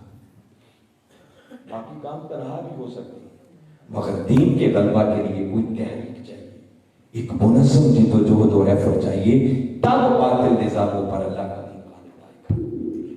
اور مجھے بتائیں اگر وہ کام کرے جو اللہ کا منشا ہو اور کملی والے آقا کی بیعت کا مقصد، تو اس سے بڑی عبادت بھی کوئی ہوگی؟ میں پھر جملہ کہہ رہا ہوں جس پر ممکن ہے کئی سوچتے رہ جائیں، مگر حق ہے، یہ کروڑ تہجدوں سے بھی بڑھ کر ہے آقا کے لائے ہوئے دین کے غلبہ کے لیے۔ یہ کوئی چھوٹا کام نہیں ہے، اور یہ باتیں ہمیں سمجھ میں نہیں آتی، اور شیطان بدبخت سمجھ میں آنے بھی نہیں دیتا۔ میں بات کر رہا ہوں نا تو کچھ سمجھ آ رہی ہوگی، دل بدل رہے ہوں گے، اگر میں اٹھ کے جاؤں گا تو شیطان نے کئی وسوسے پیدا کرنے۔ اور میں کبھی کبھی کہتا ہوں کہ دیانتداری سے اگر کوئی کام کرنے والا ہے تو وہ بدبخت شیطان ہے۔ اس نے جو قسم کھائی تھی اس پر پوری محنت کر رہا ہے، کہتا نہیں سیدھے راہ پہ آنے دو، بھٹکا کے چھوڑ دو۔ اگر میری باتوں کو سوچنا ضروری، اور اس تناظر میں نہیں سوچنا کہ میرا تعلق منہاج القرآن سے، میں نے قرآن کا پیغام دیا ہے، اگر سوچیں گے تو اللہ راستے ضرور کھولے گا۔ میں بارے دیگر جملہ منتظمین کو دل کی گہرائیوں سے ان نشستوں کے ایک آدھ پر مبارکباد پیش کرتا ہوں۔ دعا کروں اللہ کہ اس کا مجھ کو قبول فرمائے۔ اور جو میں کہہ رہا ہوں نا، دیکھو ہمیں کیا سننا، ابھی یہ اعتکاف آ رہا ہے نا اس مہینے کے عشرے کے اندر، منہاج القرآن کے مرکز پر وہ وقت کا مجدد جن کو دنیا شیخ الاسلام کے نام سے یاد کرتی ہے، وہ 10 دن براہ راست اس قرآن کے پیغام کو دلوں میں اٹھاتے ہیں۔ ایک آنسو کی بستی آباد ہوتی ہے، دنیا بھر سے لوگ اس اعتکاف میں آتے ہیں، اور وہ کیسی بستی ہے؟ میرے ایسی ذہن میں بات آ گئی ہے، گفتگو میری ختم، موضوع سے ریلیٹڈ اب نہیں تھی۔ کراچی میں ایک بزرگ ہوئے ہیں حافظ غلام محمود چشتی رحمۃ اللہ تعالیٰ، مثال کرتے ہیں، مجھے ان کی پہلی سالانہ عرس کی جو تقریب ہوئی اس میں خطاب کے لیے جا کر گفتگو کرنے کا موقع ملا۔ وہ اپنی زندگی کے آخری کئی سال ہر سال کراچی سے جاتے اور اعتکاف لاہور منہاج القرآن میں آ کے بیٹھتے، اور ان کا اپنا مقام و مرتبہ یہ تھا کہ حافظ قرآن تھے، ڈیلی قرآن کا ختم کر دیتے تھے۔ رمضان آتا تو ہر روز 2 مرتبہ ختم کر دیتے، اٹھتے بیٹھتے چلتے پھرتے قرآن پڑھنا ان کا کام تھا۔ اور آقا کے کرم کا عالم یہ تھا کہ وہ خود کہتے ہیں کہ 300 مرتبہ تک تو میں نے لکھا، پھر کرم نوازی اتنی تھی میں نے لکھنا چھوڑ دیا۔ عالم بیداری میں آقا کی زیارت ہوتی، اتنا کرم تھا۔ تو یہ بات ابھی 1 ہفتہ پہلے میرے نوٹس میں آئی، جو ابھی بتانے لگا۔ میں مامو کانجل میں تھا تو وہاں بات ہوئی تو ایک شخص نے کہا کہ میں سناتا، میری ان سے ملاقات ہوئی ہے، میں بھی اعتکاف میں بیٹھا تھا، ان کے پاس بیٹھنے کا مجھے موقع ملا۔ تو کہتے جب ہمیں پتہ چلا کہ ان کا مقام و مرتبہ اتنا اونچا ہے تو کہتے ہم نے پوچھا کہ حافظ صاحب پھر آپ کراچی سے اعتکاف بیٹھے یہاں کیوں آتے ہیں منہاج القرآن میں، وہاں کوئی مسجد نہیں آپ کو ملتی؟ تو کہتے وہ فرمانے لگے کہ سادہ لوگ ہو تو کیا بتاؤ، آپ کا کیا خیال ہے، میں خود اعتکاف بیٹھنے آتا۔ کہتے اس سے پہلے میرے سارے اعتکاف مدینہ پاک گزرے، مگر اب کمری والے آقا صلی اللہ علیہ وسلم نے مجھے حکم دیا ہے کہ حافظ جی اب ادھر نہیں، اب منہاج القرآن میں جا کے بیٹھو۔ کہتے پھر ہم نے اگلا سوال کیا، اب یہ باتیں کر رہا ہوں، میں نے بتایا یہ باتیں 1 ہفتہ پہلے مجھے سنی میں نے، اور اس بندے نے کہا میں نے ڈائریکٹ سنا ہے، خود ہم نے سوال کیا۔ کسی کی سمجھ میں آ جائے لے جائیں، نہ سمجھ آئے تو بابا چھوڑ دیں، جھگڑے والی بات نہیں ہے۔ کہتے ہم نے پوچھا کہ آپ کا اتنا کرم ہے، عالم بیداری میں زیارت کرتے ہیں، حضوری والے ہیں، کچہری میں بیٹھتے ہیں، تو کیا آپ نے کبھی طاہر القادری کو اس کچہری میں دیکھا؟ تو کہتے فرمانے لگے اگر دیکھا نہ ہوتا تو یہاں آتا کیوں؟ دیکھا نہ ہوتا تو یہاں کیوں آتا؟ لوگوں بہت بڑی نعمت اللہ نے ہمیں دے رکھی، اس نعمت سے مستفید ہونے کی ضرورت ہے۔ ایسے لوگ روز روز پیدا، صدیوں بعد ایسے لوگ پیدا ہوا، اس مرد قلندر کو سنو، ان کی فکر کو سمجھو، اور یہ 10 دن غنیمت جانے ان کی صحبت میں بیٹھے، اس ماحول کا کچھ اپنا اثر ہوتا ہے جہاں ہزاروں لوگ آ کے صرف مولا کی رضا کے لیے بیٹھے، قرآن کی بات، حدیث کی بات، حلقات ہو رہے ہیں، یعنی دیکھیں ہزاروں بندے ہیں، بندہ دنگ رہ جاتا کہ نظام کیسے چلتا ہے۔ اور آپ دیکھیں گے تو آپ کو مزہ آئے گا۔ تو آپ کو اس اعتکاف کی بھی دعوت دے رہا، اور ایسا بھی اس میں لیٹ نہیں ہونا چاہیے، لوگ دھڑا دھڑ اپنی بکنگ کروا رہے ہیں تو جو ویل ان ٹائم کروائیں گے جگہ اچھی ملے گی، لیٹ ہو جائیں گے تو پھر دلوں پہ جگہ ملے گی اینڈ پہ دربار شریف والے کو، تو مینج کر کے اپنی جگہ بک کروائیں تاکہ اچھے طریقے سے آپ 10 دن گزار سکیں۔ میں انہی کلمات پر اکتفا کرتے ہوئے اللہ کی بارگاہ میں دعا گو ہوں کہ میں نے جو کچھ کہا سمجھ کر ایمان لاتے ہوئے اس کے مطابق عمل کر کے اپنی دنیا اور آخرت کو سنوارنے کی توفیق عطا فرمائے۔ وما علینا